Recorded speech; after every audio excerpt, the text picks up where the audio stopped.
The machinery Edward built did not vanish with the expulsion. It transformed. The legal category of royal serfs remained in English law, waiting. And when the Jews were gone, the crown needed a new population to extract wealth from. The target shifted. By 1300, English officials were applying the same confiscation mechanisms to Italian banking houses, Flemish merchants, and eventually to the property of accused heretics and traitors. The infrastructure of legalized theft, once refined on the Jews, became a permanent feature of royal finance. The exchequer had learned how to inventory, seize, and liquidate an entire demographic's assets in under a year. That knowledge did not disappear. It evolved. The converts who remained after 1290 lived in a kind of legal shadow. They were Christians in name, but the old community did not forget who they had been. Parish records from the early 1300s contain marginal notes identifying certain families as conversi. The notation meant they could not hold public office, could not testify in certain types of cases, and in some parishes could not be buried in the main section of the churchyard. The stigma passed to their children. A study by historian Rosemary Horrocks traced the lineage of 12 conversi families forward through 3 generations. By the mid-1300s, most had changed their surnames, moved to different counties, or disappeared entirely from the records. They assimilated by erasing themselves. But one name persists in an unexpected place. A clerk named Robert of Reading, the convert who helped draft the expulsion justifications, had a grandson. The grandson's name appears in a 1340 legal dispute over land in Berkshire. The case file identifies him as John of Abingdon, grandson of Robert, formerly of the Jewish faith. John of Abingdon was a minor landowner, a Christian, fully integrated. And yet the case file still noted his ancestry. 3 generations after conversion, the legal records still marked him. The case was about a boundary dispute with a neighboring manor. John of Abingdon won. The land stayed in his family for 2 more generations, then was sold in 1398. After that, the name vanishes. Whether the family line ended or whether they changed their name again and disappeared into the general population, the records do not say. But the notation in the 1340 case file is the last time the phrase "formerly of the Jewish faith" appears in English legal records until the 1600s. The converts and their children and their grandchildren were absorbed, erased, forgotten. Meanwhile, in France, the expulsion Edward had modeled played out on a larger scale. 1306, Philip IV issued the Edict of Expulsion. The Jewish population of France was approximately 100,000, 6 times the size of England's. The property seizure was proportionally larger. French royal archives contain detailed inventories similar to Edward's exchequer rolls. The key difference? Philip did not wait 11 months. He gave the French Jews 1 month, 30 days. The compressed timeline created chaos. Families could not organize sales. Property values collapsed even faster than in England. The French crown netted an estimated 450,000 livres tournois from the confiscation, approximately 18 million pounds in modern currency. Philip used the money to pay down debts to the Knights Templar. Then, 5 years later, he arrested the Templars, seized their assets too, and dissolved the order. The pattern repeated. Find a vulnerable group with liquid assets, create a legal justification, seize everything, move on. But France made a different decision than England 16 years later. 1322. Philip V, facing a collapsed treasury, invited the Jews back. The royal decree framed it as an act of mercy, but the conditions were explicit. Jews could return if they paid an entry tax of 100 livres per family. They could stay for 12 years. After 12 years, they would be expelled again unless they paid another fee. It was a cycle. Invite, tax, expel. Invite, tax, expel. France repeated this mechanism 4 times between 1322 and 1394. Each cycle extracted wealth. Each expulsion wiped the board clean, so the next wave of returnees arrived with no accumulated property, no legal claims, starting from zero. The system was more profitable than permanent expulsion because it could be repeated. England never adopted the cycle model. The expulsion of 1290 was permanent, which meant England lost the option to extract wealth from Jews again. From a purely fiscal perspective, Edward's decision was short-sighted. He got one massive payout, £78,000, and then nothing. Philip IV and his successors in France extracted wealth from Jews 5 separate times over the course of a century, totaling more than 2 million livres across the cycles. The historian William Chester Jordan calculated that cyclical expulsion and return generated 4 times more revenue than single expulsion. Edward optimized for immediate gain. Philip optimized for repeatable extraction. Both models spread across Europe. Single expulsion became the English model. Cyclical expulsion became the French model. German principalities, Italian city-states, and Iberian kingdoms borrowed elements from both. Spain took the longest to move. Partial expulsions began in 1391, triggered by riots in Seville that spread across Castile and Aragon. Estimates suggest 50,000 Jews were killed in the pogroms, another 100,000 converted under duress. But the Spanish kingdoms did not issue a universal expulsion order until 1492, 202 years after England. The delay was economic.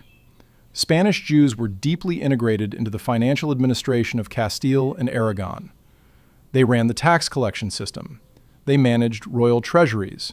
They financed the Reconquista, the Christian military campaigns to retake Iberia from Muslim rule. The monarchs, Ferdinand and Isabella, needed them. But after the fall of Granada in 1492, the last Muslim kingdom in Iberia, the Reconquista was over. The Jews were no longer indispensable. The Alhambra Decree was signed on the 31st of March, 1492. Expulsion deadline, the 31st of July. 4 months. The Spanish expulsion was different in one critical respect. The Alhambra Decree explicitly targeted conversos, the Jews who had converted to Christianity alongside practicing Jews. The Spanish Inquisition, established in 1480, had been investigating conversos for over a decade, accusing them of secretly practicing Judaism while publicly claiming Christian faith. The accusation was Judaizing. The penalty was burning. Thousands of conversos were tried. Hundreds were executed. The 1492 expulsion decree stated that the presence of unconverted Jews was corrupting the conversos, making it impossible for them to fully assimilate. Therefore, all Jews, converted or not, had to leave. It was the first expulsion in European history to target converts alongside the unconverted. England had allowed converts to stay. France had allowed converts to stay. Spain expelled everyone. The result was demographic catastrophe. Estimates of the Spanish Jewish population in 1492 range from 150,000 to 300,000. Most left for Portugal, the Ottoman Empire, and North Africa. Portugal accepted them for 5 years, then expelled them in 1497, forcing another wave of migration. The Ottoman Sultan, Bayezid II, welcomed them, reportedly saying that Ferdinand and Isabella were fools to expel their most economically productive subjects. Sephardic Jewish communities formed in Istanbul, Salonika, and Izmir. Those communities lasted 500 years, until the Holocaust destroyed most of them in the 1940s. The chain of expulsions from England in 1290 to Spain in 1492, to Portugal in 1497 created the Sephardic diaspora that defined Jewish life in the Mediterranean and the Ottoman Empire for half a millennium. Back in England, the legal fiction of Jewish absence created strange secondary effects. English law in the 1400s and 1500s retained the category of Jewish debt, even though no Jews existed to hold debt. When a Christian creditor inherited a debt originally issued by a Jewish lender before 1290, the debt was still classified as Jewish in legal records. This mattered because Jewish debts had been subject to different interest rate caps and collection rules under pre-expulsion law. Courts in the 1500s were still applying those rules to debts that were 200 years old. A case from 1532 in the Court of Chancery involved a debt originally contracted in 1273, 49 years before the expulsion, between a Jewish lender in Norwich and a Christian merchant. The debt had passed through 4 generations of Christian creditors. The case in 1532 was about whether the interest rate cap from 1273 still applied. The court ruled yes. Jewish debt rules still governed, even though the original lender had been dead for 259 years and no Jews lived in England. The cultural memory of expulsion faded differently among Christians and Jews. For English Christians, by the 1600s, the expulsion of 1290 was ancient history, barely remembered. The plays of Shakespeare and Marlowe treated Jews as exotic foreign figures, not as a population that had once lived in England. Most English people in 1600 had no idea Jews had ever been expelled. It was not taught. It was not discussed. The gap of 310 years at that point had erased the memory. For Jews, the memory persisted. Sephardic and Ashkenazi communities in Europe preserved the history through oral tradition and written chronicles. The expulsion from England was one event in a long chain, but it was remembered as the first, the template. Jewish historians in the 1700s and 1800s wrote about the 1290 expulsion as the beginning of the European expulsion wave, the proof of concept that made the others possible. The readmission in 1656 was unofficial and incomplete. Cromwell never issued a formal decree. He never repealed the 1290 edict. He simply allowed Jews to return, quietly, without fanfare, without legal clarity. This created problems.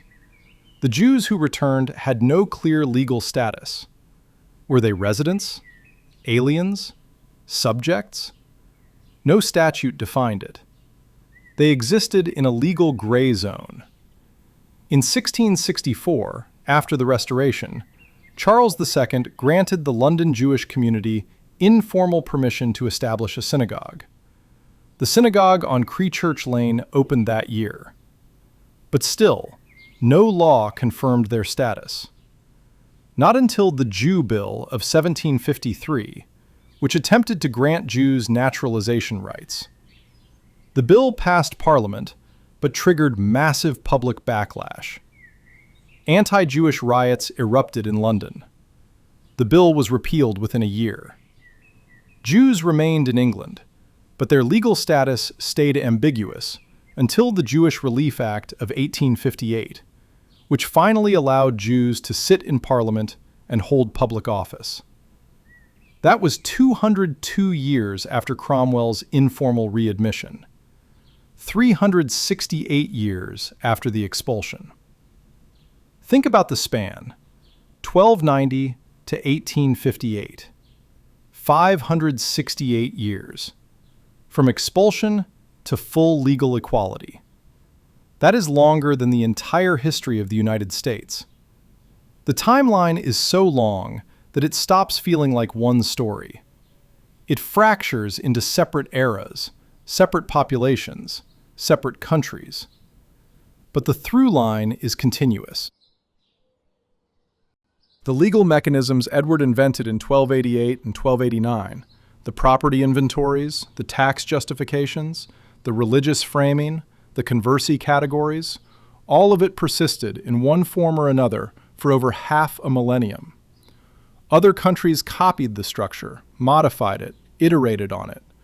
The French cyclical model, the Spanish Inquisition targeting conversos, the Portuguese forced conversions, the Papal States ghetto system in the 1500s. Every variant used pieces of the English template. And the converts who helped Edward build it, their legacy is the darkest part. Robert of Reading and John of Bristol were not coerced. They were paid. The pensions and land grants in the Exchequer records make that clear. They participated willingly in the destruction of their former community, not out of survival necessity, but for profit and status. The third, unnamed convert is harder to assess.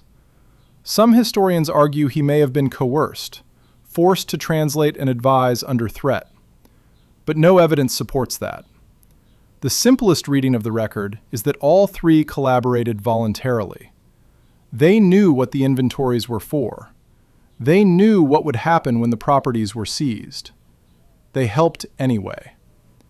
Their descendants vanished into the general population, names changed, ancestry buried.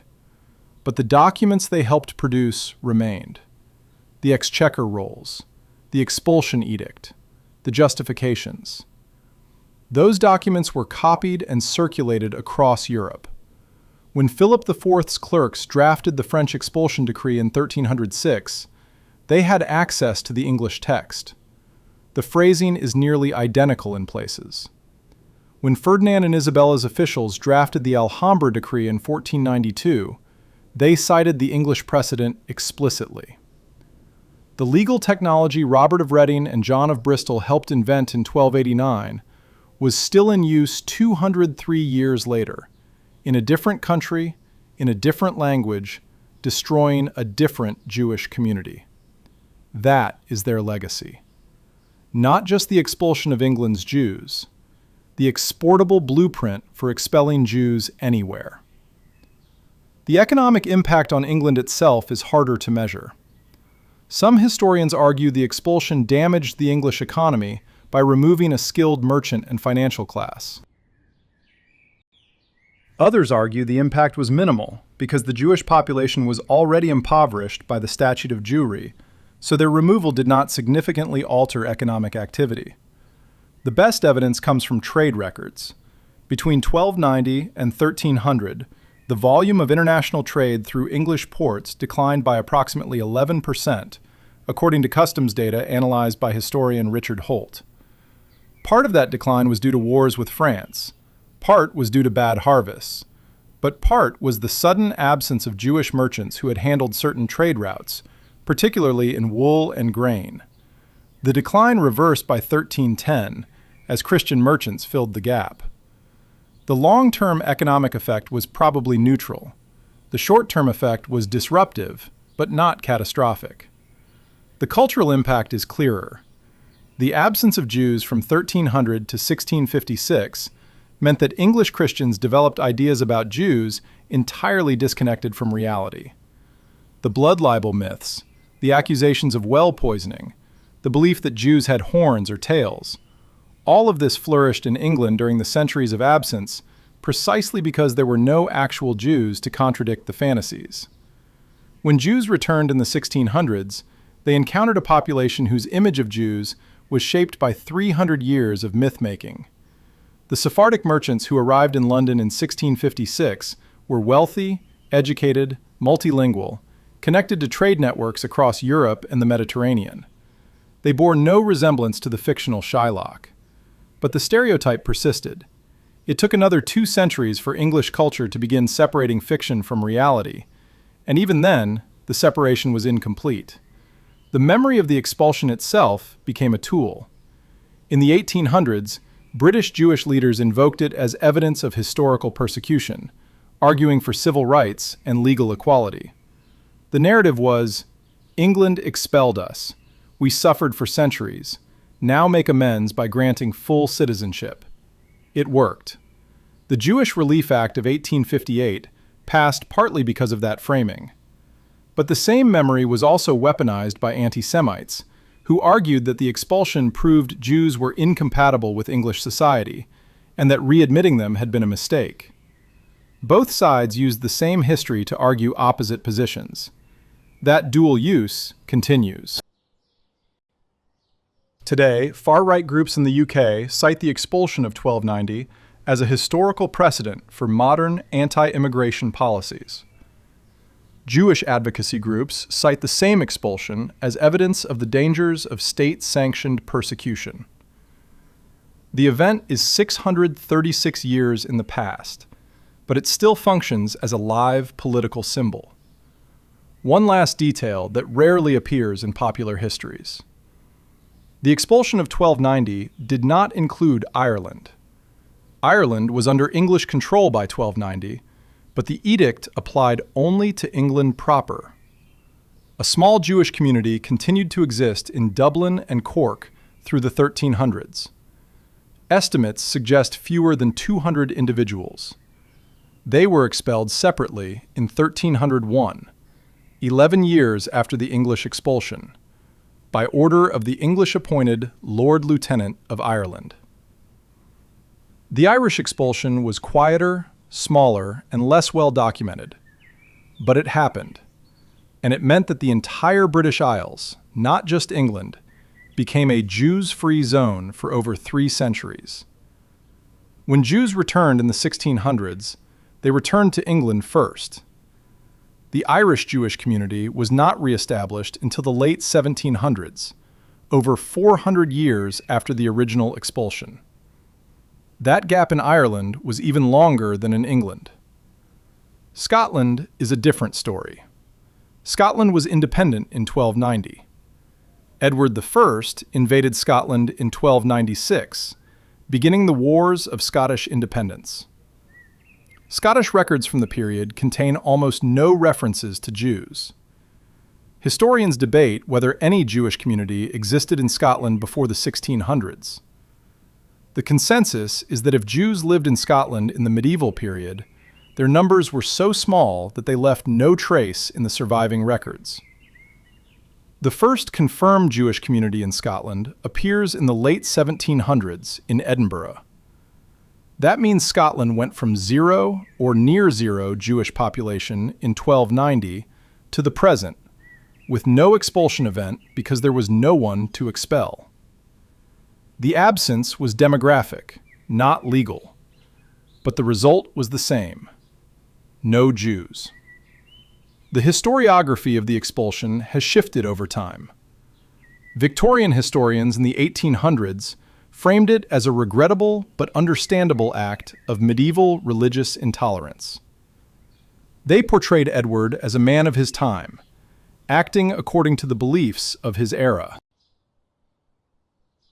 20th century historians, especially after the Holocaust, reframed it as an early example of state-organized ethnic cleansing, a precursor to later genocides.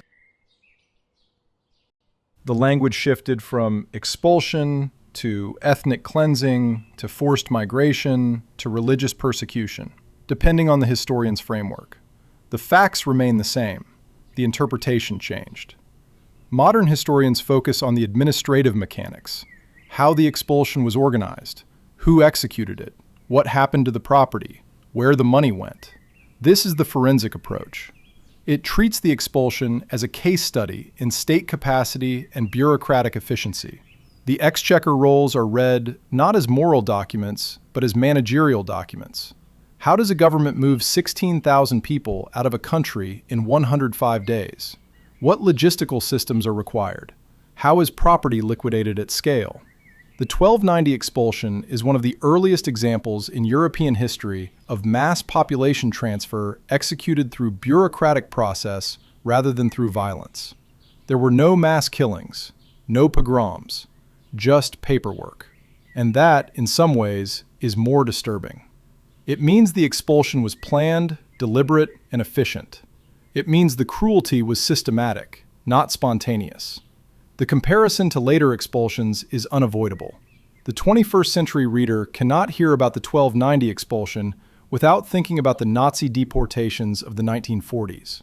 The mechanisms are different. The scale is different. The intent is different. But the core pattern is the same.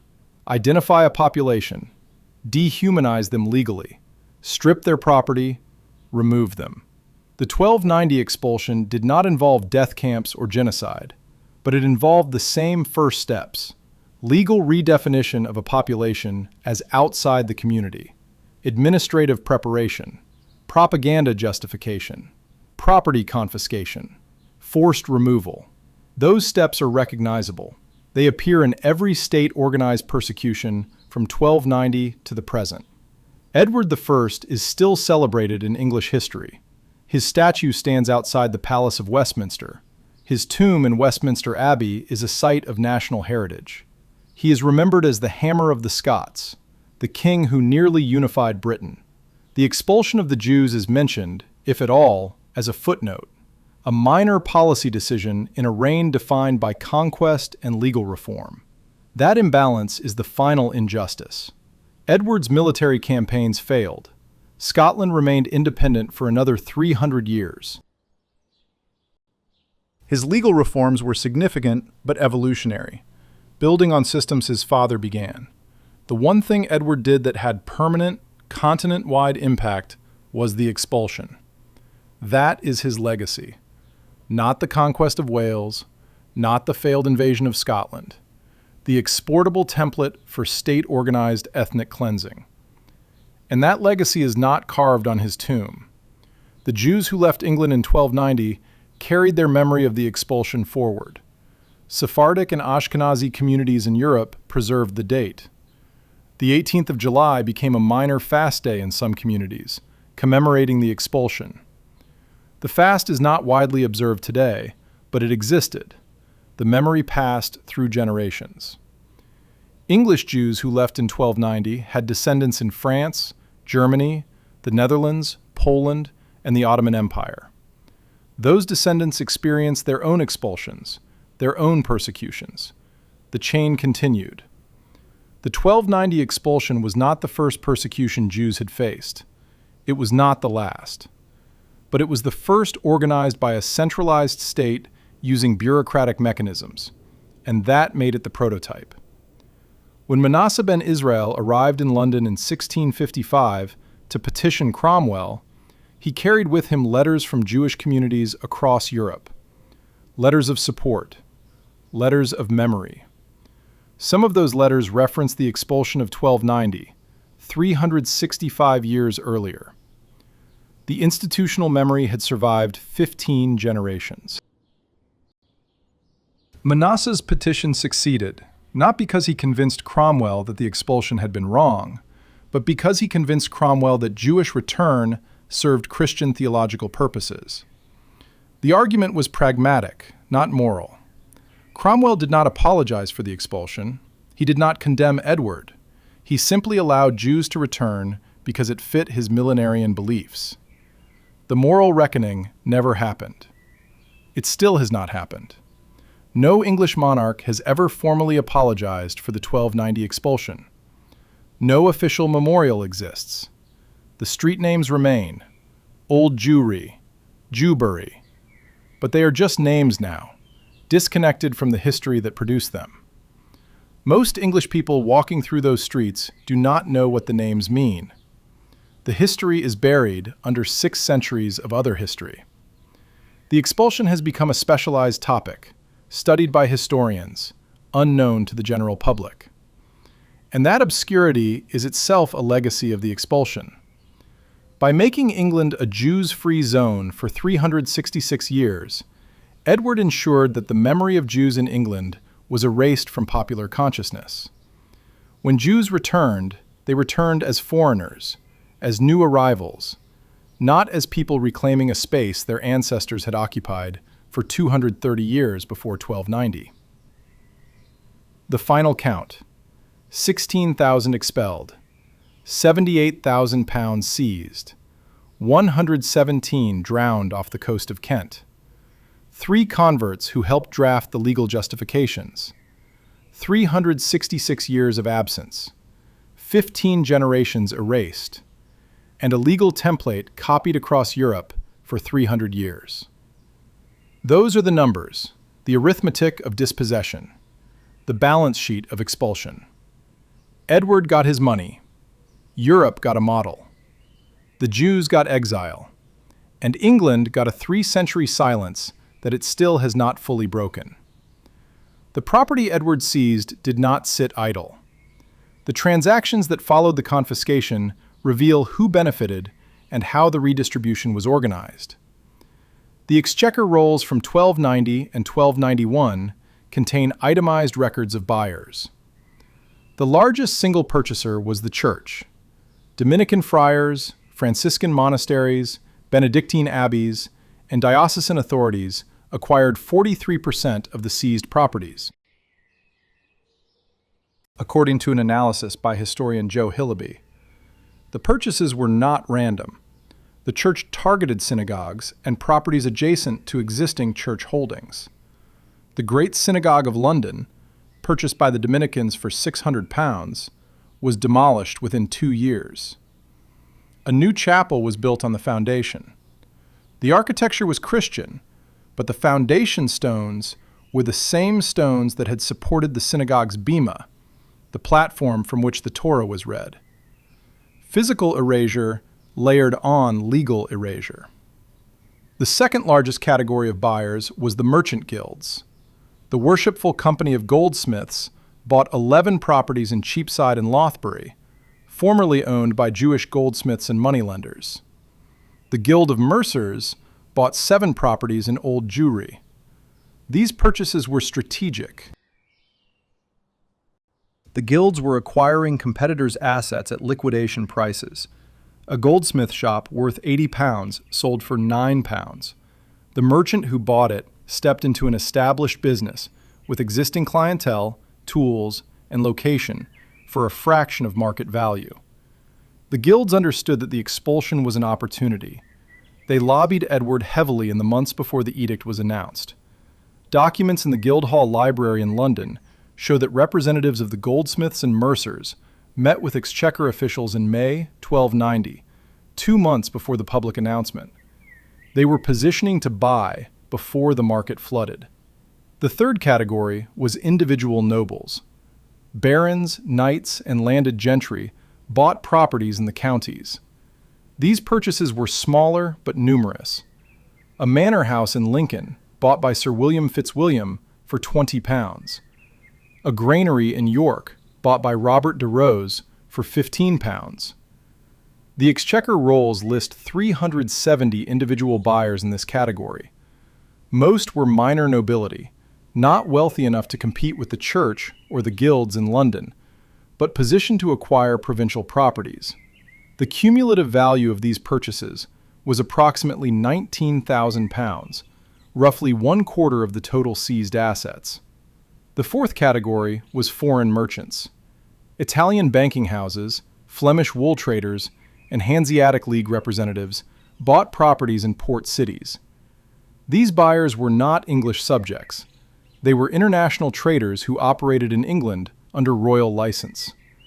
The Bardi and Peruzzi families, Florentine bankers, bought warehouses in Southampton and Dover. The transactions are recorded in Florentine archives as well as English ones. A letter from Bardo de Bardi to his brother in Florence, dated October 1290, describes purchasing a warehouse in Southampton for £18, previously owned by a Jewish merchant named Abraham of Winchester. The letter notes that the property was well located near the docks, and that the forced sale allowed acquisition at a steep discount. The letter contains no moral reflection. It is purely transactional, an opportunity seized. The buyers were not neutral actors. They were participants in a coordinated dispossession. The speed of the transactions, the targeting of specific properties, the advanced positioning by the guilds, all of it suggests premeditation. Edward did not wake up one morning in July 1290 and decide to expel the Jews. The decision was made months earlier, possibly as early as late 1289. The administrative preparation took time, the inventories, the buyer outreach, the legal drafting. By the time the edict was announced, the machinery was already in motion. The buyers were already lined up. The expulsion was a market event, organized like an auction, with the crown as seller and the entire Jewish community's property as inventory. The Jews who left had limited options for converting property to cash. English law in 1290 required property sales to be registered with the local sheriff or the exchequer. Registration took weeks. Buyers knew the deadline. They knew sellers were desperate. The price collapse was predictable. A few Jewish families tried to bypass the system by selling informally, outside the legal registration process. These sales are harder to trace, but evidence exists in later legal disputes. A case from 1304 in the Court of King's Bench involved a disputed property in Bristol. The case file describes a Jewish family selling their house in October 1290 to a Christian buyer for cash, no registration. The buyer moved in.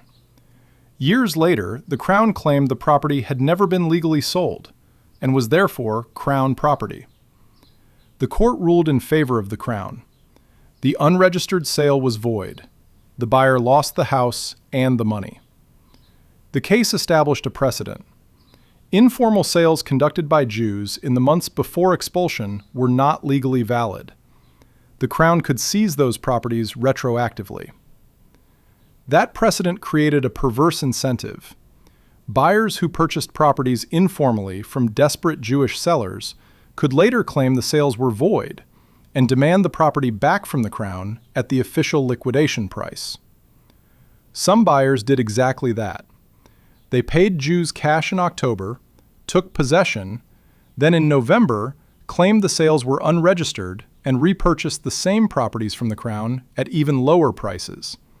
The Jews lost twice. First, the cash payment, which they carried out of England and often lost to theft or extortion on the road. Second, the property, which the Crown seized anyway. The buyers paid twice, but acquired clear title. The mechanism was legal robbery layered on legal robbery. Not all buyers were predators. Some transactions appear to have been conducted at fair value or close to it. A sale record from Cambridge, dated September 1290, shows a Jewish family selling their house to a Christian neighbor for £32. The assessed value of the house in the 1288 survey was £35. The £3 discount is small, possibly just negotiation, not desperation. The buyer, identified in the record as Thomas Miller, a baker, registered the sale with the sheriff immediately. The registration survives. It notes that the sale was conducted openly, with witnesses, and that the Jewish seller, named Isaac ben Judah, signed the deed voluntarily. The record does not indicate what happened to Isaac ben Judah after that. Presumably, he left England with the £32, enough to resettle somewhere else. But the transaction itself was not exploitative. It was market rate, given the circumstances. Those fair transactions were the minority. The majority of sales recorded in the Exchequer rolls show steep discounts. Historian Robin Mundill analyzed 423 documented property sales from the summer and autumn of 1290. The median sale price was 14% of assessed value. The outliers were worse. A house in York, assessed at £50, sold for £3. A commercial building in Norwich, assessed at £90, sold for £7. The collapse was not gradual. It was immediate. As soon as the expulsion was announced, property values fell to liquidation levels. Buyers understood the timeline. Sellers had no leverage. The market was pure extraction. The exception was movable property: jewelry, tools, furniture, books. Jewish families could carry these items with them or sell them privately without registration. The records are thinner here because these transactions often left no paper trail. But evidence exists in later inventories. A 1302 inventory of the Abbey of Bury St. Edmunds lists a collection of Hebrew manuscripts acquired in 1290 from an unnamed Jewish source. The manuscripts were religious texts, Torah scrolls, Talmudic commentaries, prayer books. The inventory values them at £12. How the abbey acquired them is not stated. Purchase, donation, or confiscation, the record does not say. But the timing suggests they were sold by a Jewish family fleeing the expulsion. £12 for an entire library. The books were later catalogued and stored in the abbey's library, where they remained until the dissolution of the monasteries in 1536, when they were scattered. Some survive today in collections at Oxford and Cambridge. The provenance notes identify them as having originated from the Bury St. Edmunds collection, but the original Jewish owners are unnamed. The human cost of the property loss is harder to quantify than the financial cost. For families who had lived in England for generations, the seized properties were not just assets. They were homes, communities, lineages. The Jewish cemetery in York had been in continuous use since approximately 1100. Nearly 200 years of burials. When the Jews were expelled, the cemetery was abandoned. Within a decade, it was plowed over and converted to agricultural use. The bones were not relocated. They were plowed under. By 1300, the site was a barley field. No marker remained. The historian Joe Hillaby located the site in the 1990s, using medieval property maps cross-referenced with modern surveys. The field is now part of a housing development. No memorial exists. The residents of the houses built on the site do not know they are living on top of a medieval Jewish cemetery. The same erasure happened across England. The Jewish cemetery in London, located outside Cripplegate, was abandoned in 1290. The land was sold to the church in 1292 and consecrated as a Christian burial ground. The Jewish graves were not exhumed, they were simply ignored. When the Cripplegate area was excavated in the 1960s during post-war reconstruction, archaeologists uncovered graves in the expected layout for a medieval Christian cemetery, but also found outlier graves in a different orientation, consistent with Jewish burial practice, which orients the body toward Jerusalem.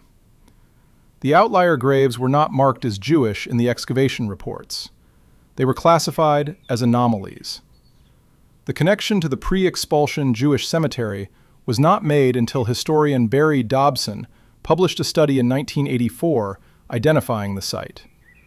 By then, the area had been built over. The graves remain, under office buildings and car parks, unmarked and unacknowledged. The cultural artifacts lost in the expulsion are incalculable. Medieval English Jewish communities produced manuscripts, liturgical objects, Torah scrolls, commentaries, and legal documents.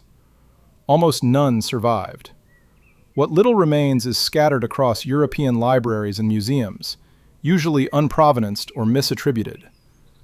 The British Library holds 3 Hebrew manuscripts, catalogued as originating from England, dated to the 12th and 13th centuries. One is a partial Torah scroll. The second is a liturgical commentary. The third is a collection of legal responsa, answers to questions of Jewish law. All 3 are fragmentary. None identify their authors.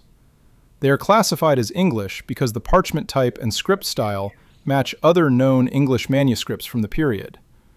But the original owners, the communities they came from, the circumstances of their survival, all of that is lost.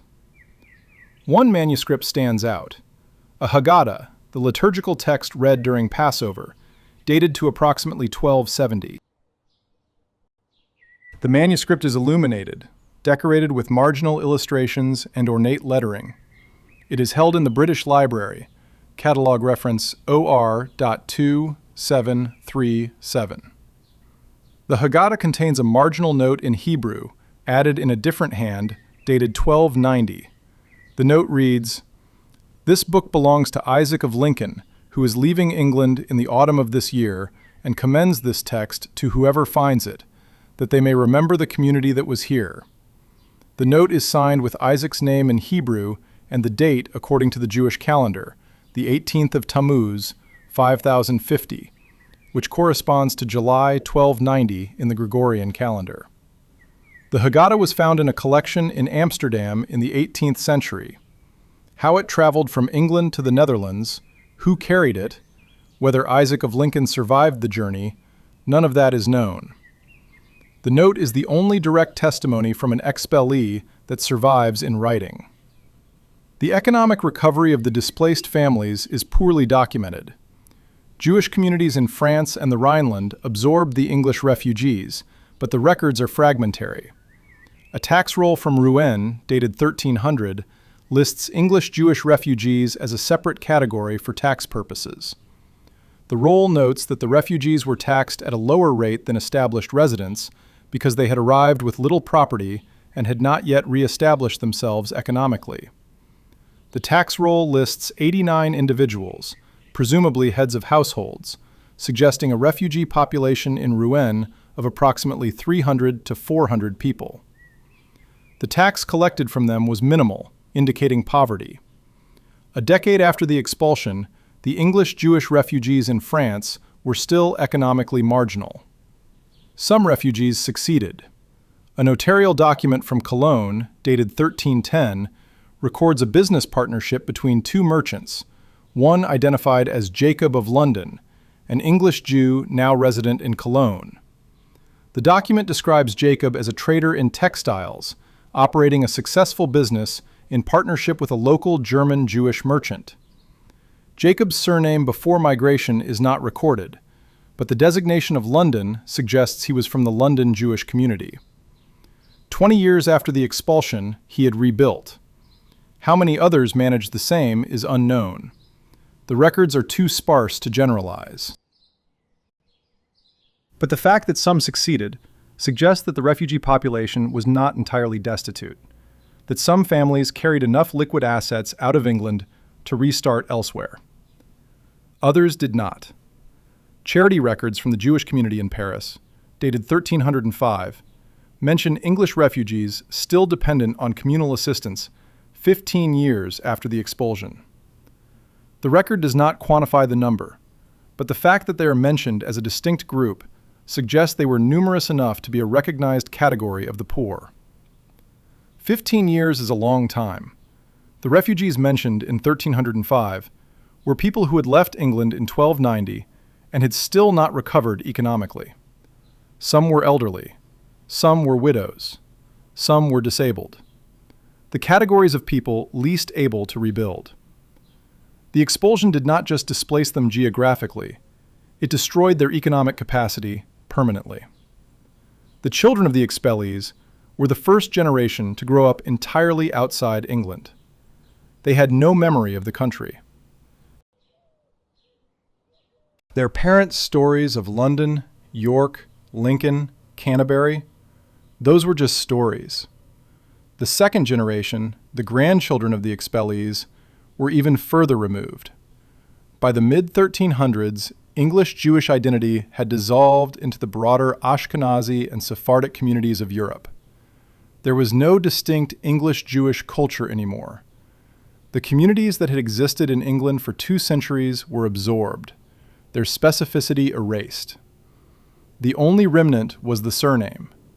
Families who had taken the name of their English city of origin sometimes kept it. A family named Lincoln, or York, or Canterbury. Those surnames appeared in Jewish communities across Europe in the 14 and 1500s. They were markers of origin, but by then, the origin itself was mythical. The descendants did not know England. They knew only that their ancestors had come from there, expelled centuries ago.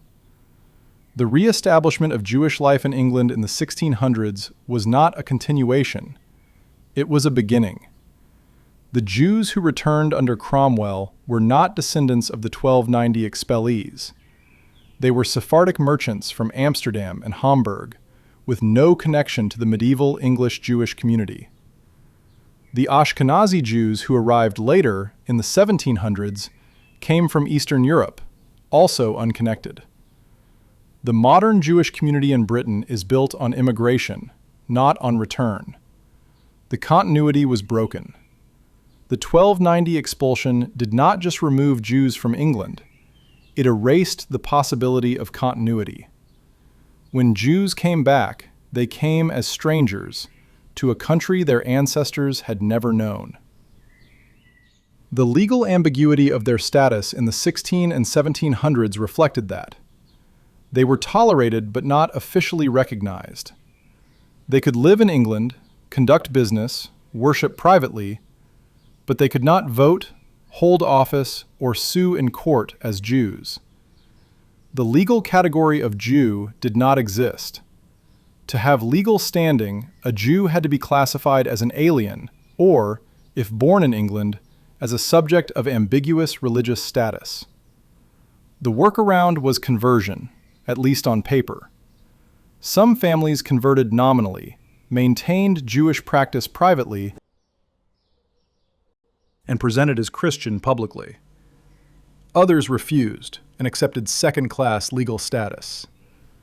The community was fragmented by strategy, no unified response to the ambiguity. The Jew Bill of 1753 was the first attempt to clarify the status legislatively. The bill proposed allowing Jews to be naturalized without requiring Christian baptism. It passed both houses of Parliament. King George II signed it. And then the backlash hit. Public opposition was immediate and violent. Pamphlets circulated claiming the bill would lead to a Jewish takeover of England. The Jews would buy up all the land. The churches would be converted to synagogues. The rhetoric was unhinged, but it found traction. Riots broke out in London. Effigies of Jewish figures were burned. Members of Parliament who had voted for the bill were threatened. Within 6 months, Parliament repealed the bill. The Jews who had hoped for legal recognition were back where they started. The repeal sent a message. England would tolerate Jews, but it would not accept them fully. That pattern held for another century. Incremental progress, followed by backlash, followed by stagnation. The Jewish Relief Act of 1833 allowed Jews to be admitted to the bar and to hold certain municipal offices. Limited progress. The Religious Opinions Relief Act of 1846 removed some civil disabilities. More progress, still limited. The Jews Relief Act of 1858 finally allowed Jews to sit in Parliament, after Lionel de Rothschild was elected to the House of Commons 5 times and refused to take the Christian oath required for seating. Parliament changed the oath. Rothschild took his seat. That was 568 years after the expulsion. The arc from expulsion to full political participation took over half a millennium. During that same period, the historiography of the expulsion evolved. 18th century historians barely mentioned it. The expulsion was a minor event in Edward's reign, overshadowed by his wars and legal reforms.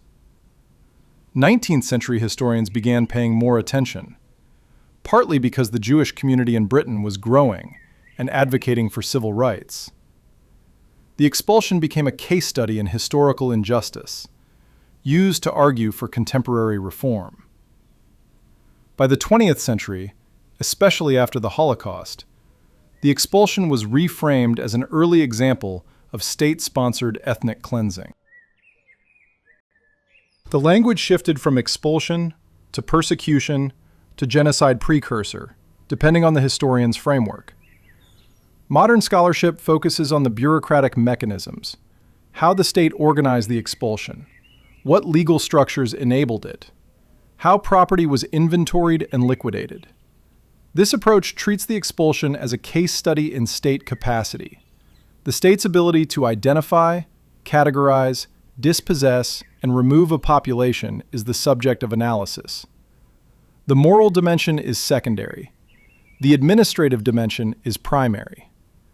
This shift reflects a broader trend in Holocaust studies and genocide studies, where the focus has moved from why genocide happens to how it happens. The machinery of persecution is the object of study, not the ideology. The 1290 expulsion fits that framework. It was not spontaneous violence. It was planned, bureaucratic, systematic. The cruelty was administrative, not passionate. And that brings us back to the three converts: Robert of Reading, John of Bristol, and the unnamed third. They were not ideologues. They were functionaries. They provided technical expertise. They knew how the Jewish community's property systems worked. They knew who owned what. They knew how to navigate the internal records. They translated that knowledge into tools the crown could use to maximize extraction. Their role was not to justify the expulsion theologically. Plenty of Christian clergymen did that. Their role was to make it efficient. They were the administrators of dispossession. Their pensions and land grants were not rewards for conversion. They were payment for services rendered. The Exchequer records are explicit. The payments began after the expulsion, not before. Robert of Reading received his first pension payment in 1291, the year after the expulsion. John of Bristol received his land grant in 1292. The payments were tied to the completion of the project. They were bonuses, not inducements. And then they disappeared. After 1296, no further payments to Robert of Reading. After 1292, no further mentions of John of Bristol. The third convert was never named in the surviving records. They served their purpose and were discarded. Edward did not need them after the expulsion was complete. The Jewish community was gone. The administrative expertise was irrelevant. The converts were liabilities, reminders of the mechanism, potential sources of embarrassment or testimony. They vanished from the record because the crown stopped paying attention to them. They were disposable labor. The broader pattern is clear. The expulsion was not a singular, irrational act of medieval bigotry. It was a calculated financial operation, planned over multiple years, executed with bureaucratic precision, and justified post hoc with religious language. The religious framing was propaganda, not motivation. The motivation was fiscal. Edward needed money. The Jews had property. The legal structure allowed him to take it. The theological justifications were window dressing. The real story is in the account books. And the account books are still there. The Exchequer rolls, the property inventories, the buyer lists, the liquidation prices. All of it preserved in the National Archives at Kew. The records are open to researchers. Anyone can request access. The mechanism of the expulsion is fully documented, itemized, time-stamped. The transparency is almost obscene. The state preserved the evidence of its own crime because it did not consider it a crime. It considered it administration. That is the legacy. Not just the expulsion itself, the normalization of dispossession as administrative process, the transformation of persecution into paperwork, the bureaucratization of cruelty. Edward invented that, or at least perfected it at scale, and every state that copied the model afterward, from France to Spain to Portugal to the German principalities, was following the blueprint Edward's clerks created in 1288 and 1289. The technology of legal theft, the exportable machinery of expulsion. Tell us in the comments which part of this story they never taught in school. The Exchequer rolls still sit in the archives, shelf mark E372, rolls 15 through 22, 17,000 entries, recording the dismay